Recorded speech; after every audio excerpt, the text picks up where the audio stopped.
It's the Festival of Lights. Good morning, I'm Chef Michelle Bernstein. I'm celebrating the 8 crazy nights of Hanukkah with latkes, brisket with Mexican spices, and salsa roja, and to finish it up, donuts. So stay where you are because SoFlo Taste starts now. This is South Florida. It's where I live and work. I'm Chef Michelle Bernstein. South Florida is more than sun, sand, and sea. It's a lifestyle of fashion, sound, culture, and of course, food. Food with taste from all over the world. Join me as we celebrate the food of South Florida And the people who love it. Join me as we experience SoFlo Taste. Good morning, Taste Buds, and welcome to SoFlo Taste and the Goya Kitchen here at J.A. World in Coconut Creek, and happy Hanukkah. The 8-day celebration of Hanukkah starts in just a few days, and the reason for the dates are different every year is because it was based on the lunar calendar and not the solar one, making it change a bit from year to year. So today I thought it would be fun to give you some of my go-to Hanukkah recipes, perfect for celebrating whether you're Jewish or not. So let's get cooking. Who doesn't love a potato pancake? And usually the latkes or potato pancakes are just those little crunchy, yummy deliciousness that you get. But why not make a big potato pancake and share it amongst your loved ones?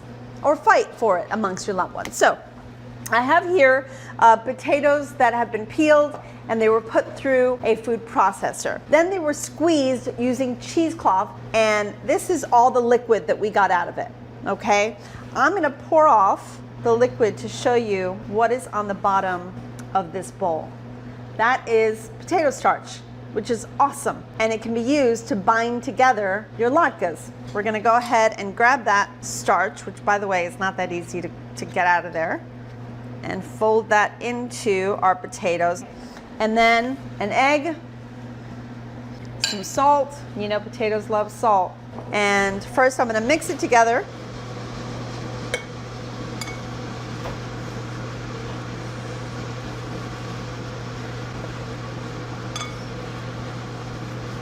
And once the potato starch and egg and salt are mixed in there, go ahead and add a little bit of flour or matzah meal for good measure.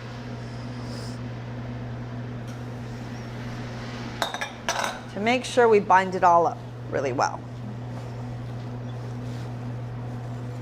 And this is definitely coming together well. All right. So I have some hot oil right next to me. I'm just gonna go ahead and turn this into one big, hopefully very happy cake, or potato pancake. Go ahead and push that in. Watch out with your hands. So let's go ahead and cook that on medium heat. And while I do that, I would love to start my homemade donuts for Hanukkah.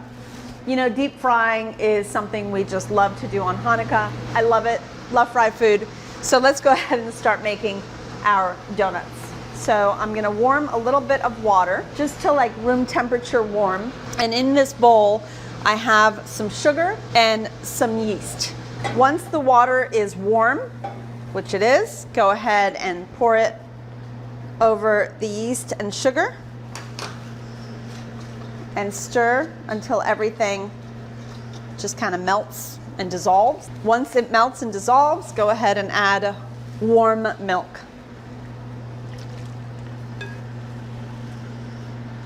And make sure that everything has melted and it's all come together. So the next thing we're gonna do is add all together a yolk, an egg, the rest of the sugar, some butter, and the flour. Finally, a little bit of lemon zest for delicious freshness and flavor.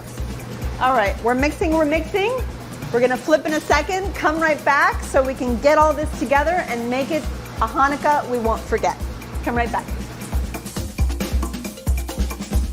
SoFlo Taste will return right after this.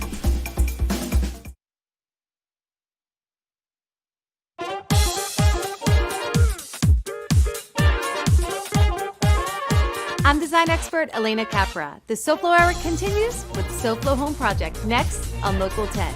Now, back to Chef Michelle and her food. All of my recipes are available on the SoFlo Taste webpage, and here's an easier way to get to that page. Just point your phone camera at this quick response code. It will take you directly to the SoFlo Taste recipe page. You'll see it on the ingredients list throughout the whole show too.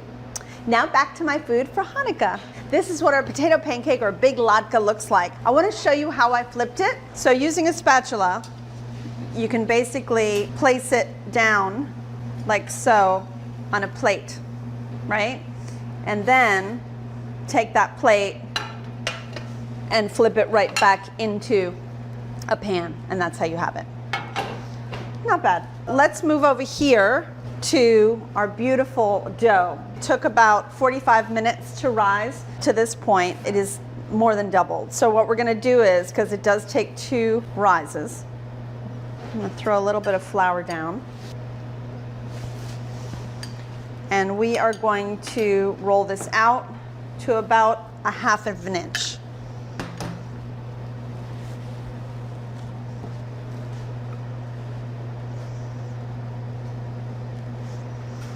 I think that is about it. Then go ahead and, this is a little round cutter. Go ahead and dip that in the flour and cut little rounds that are only going to have to rise for about 15-20 minutes. And then we will fry. So set these in a sort of a warm, not hot, but warm place. This kitchen is rather warm, so I'm just gonna leave it here. So these donuts traditionally get filled with either some kind of a jam or jelly. Traditionally, the jelly donut is served on Hanukkah. And traditionally, the Bernstein family goes out and buys them instead of making them. All right, I'm gonna flip this one last time. Even though I shouldn't fuss with it so much, I like it really crispy.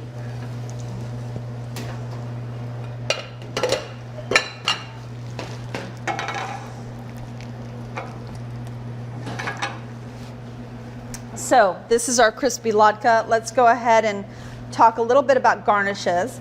I'm just gonna slice some chives. And remember, the latke is so good, it doesn't really need anything. I forgot to tell you, I actually grated onions in it as well, which we traditionally do. So I've got some sour cream, some really yummy applesauce, a little salmon roe that I thought would be kind of fun this year, and chives. Let's go ahead and serve our potato pancake, which I have now touched it way too many times, but let's see how we do. There we go. And go ahead and dust this with a little bit of chive. Of course, just a little topping of salt. And then you have all this goodness. I personally would just break off a piece like so, take a little bit of sour cream, and enjoy. Ooh, good. So yummy. Come back so that I can keep eating this and enjoy it. And then I can show you a gorgeous brisket with Mexican flavors that is just delicious, which you could eat for your Hanukkah dinner or make a taco out of. And of course, we're gonna finish those donuts together. See you in a minute.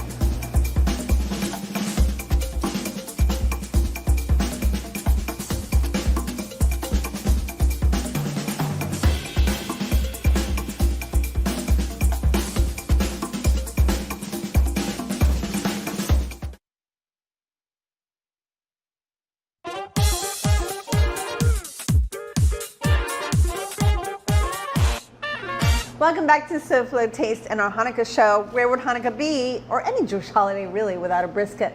I mean, brisket's just delicious. And so I went a little bit off my usual this year. I decided to go kind of Mexican with this flavoring. I developed this recipe actually for a taco, and it was so good I decided to make it for Hanukkah. So this is a beautiful, only about a half of a brisket that we got from Delaware Chicken Farm and Seafood Market. They're so wonderful. I want to remind you, by the way, it's time to place your holiday order to Delaware. Just call 954-983-6831. Go to delawarechicken.com, place your order, make your Hanukkah order today. The deadline for Christmas, by the way, is December 20th. New Year's is the 29th of December, and they are located at 4191 North State Road 7 in Hollywood. Mwah. Sending you guys kisses and Hanukkah love. All right, so for this delicious brisket, you need to season it heavily, top and bottom, with salt and pepper. I've got ground pepper. I also have some cumin here.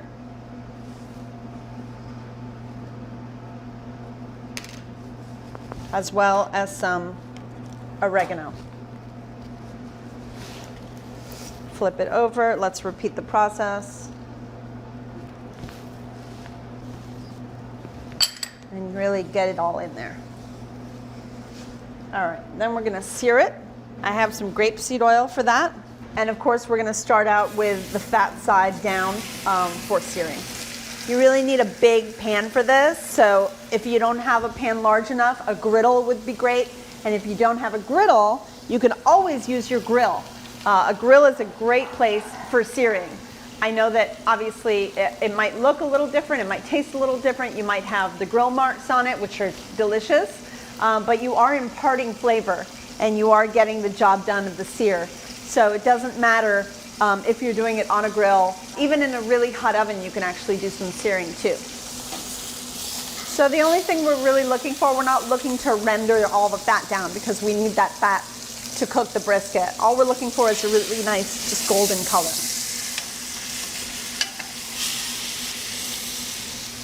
Okay, so once you've seared it nicely on both sides, go ahead and move your brisket to your roasting pan. And let's go ahead and cook all of the vegetables. So we have onions, carrots, celery, and a couple of bay leaves. I've got some garlic cloves. I decided not to chop them because everything stays whole in the sauce. So just some garlic cloves smashed a little bit.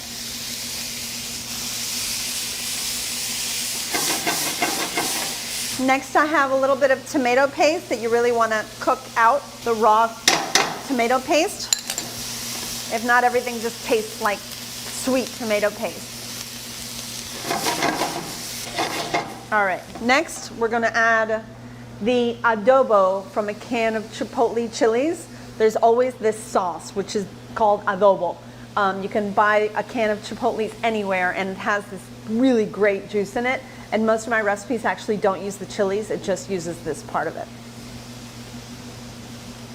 I've got a can of chopped canned tomatoes, chicken stock, or you can use beef broth interchangeably to cook your brisket. It's up to you. And then finally, a beer. I don't care what kind.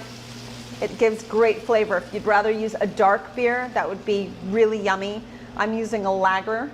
It's kind of like, it's like using wine in your brisket. Most people cook brisket with a little bit of wine.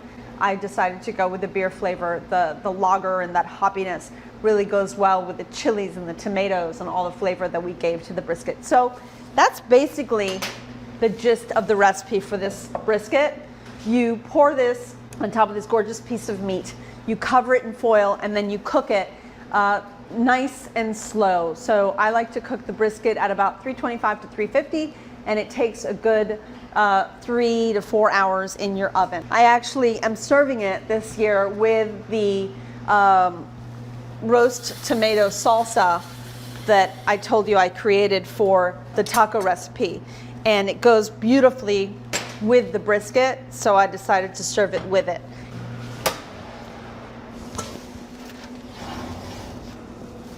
I think I called it a charred tomato salsa. It's really yummy. So let's see how we look. As you can see, it shrinks quite a bit, probably about 30 to 40%, and it should pull rather easily or slice. It's up to you.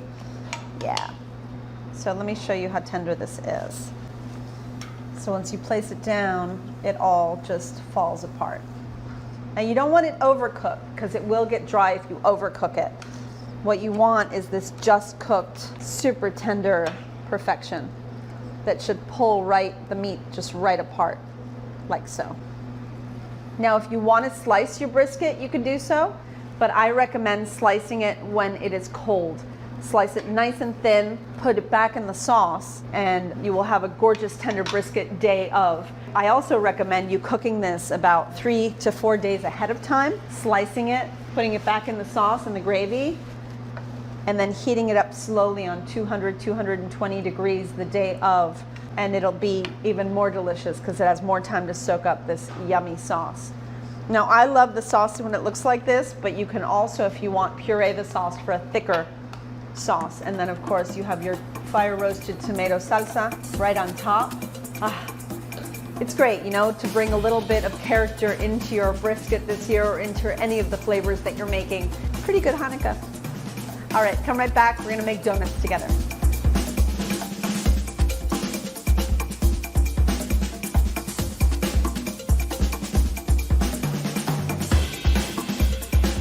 Come back to the Goya Kitchen at J.A. World, Michelle, and the food. This is SoFlo Taste.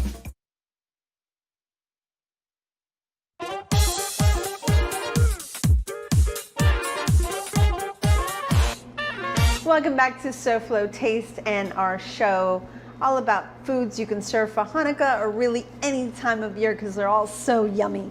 So I am about to fry my donuts. Let's see how they are. Yeah, they puffed up really nicely.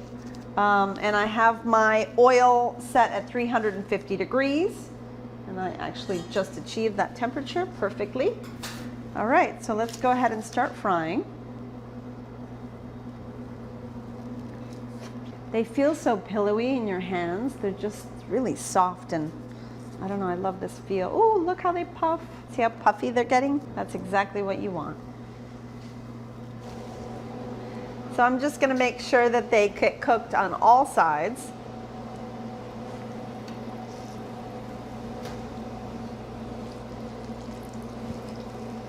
So tell me this isn't fun. I mean, how great is it to make donuts in your house?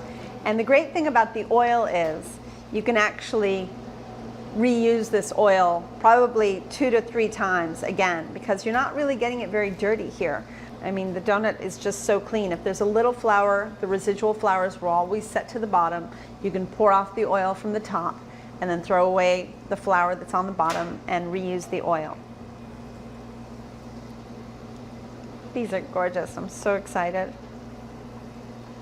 So for the marmalade, I have chosen to use one of my favorite marmalades. It's actually a black raspberry. Can't find them very often, but I adore them. And I decided to use it today for my special donut. And you can use whatever you want. And if you'd rather use custard, I actually have a great recipe for creme patisserie on our site at soflotaste.com that you can easily fill your donuts with. You can do a chocolate creme pad if you want to, or of course, any kind of jam or jelly that you like.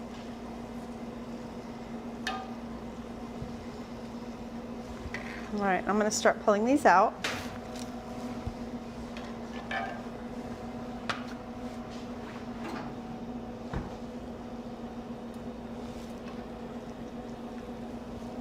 And you can place them on either paper towels or I have a little parchment here.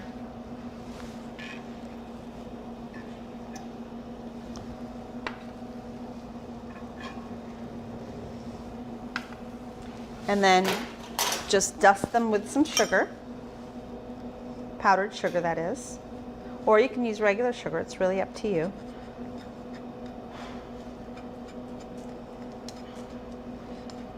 And then the filled ones, I'm gonna go ahead and fill before I top them with their sugar. So they're gonna be warm, so I'll use a towel to hold them. And I put, like I said, my favorite jam into this pastry bag and then just squeeze as much as you want, really. I think a tablespoon would be good. Oh, that's good. Oh, see? Perfect. So you can kind of see the filling on the bottom and then you can just flip it over. Nobody knows. It's awesome. Do that again. The one flavor I've never seen in a donut for Hanukkah is orange marmalade, which is actually my second favorite jam. I think I need to try that next time.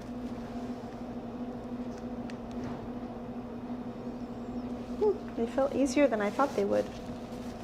Yum. So again, just topping with a little bit of powdered sugar.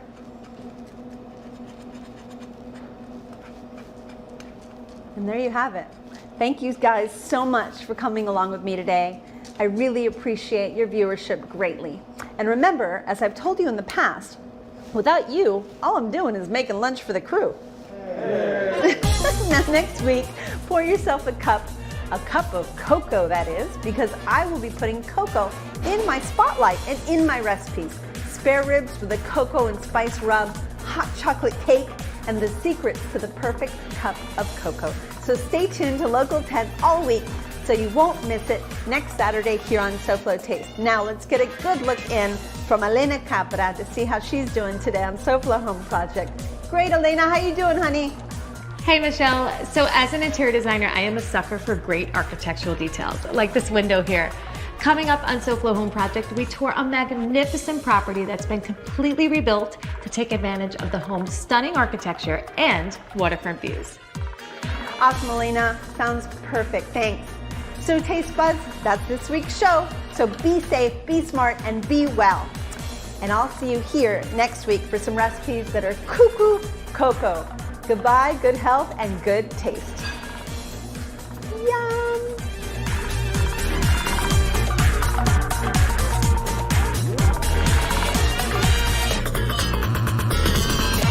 Happy Hanukkah!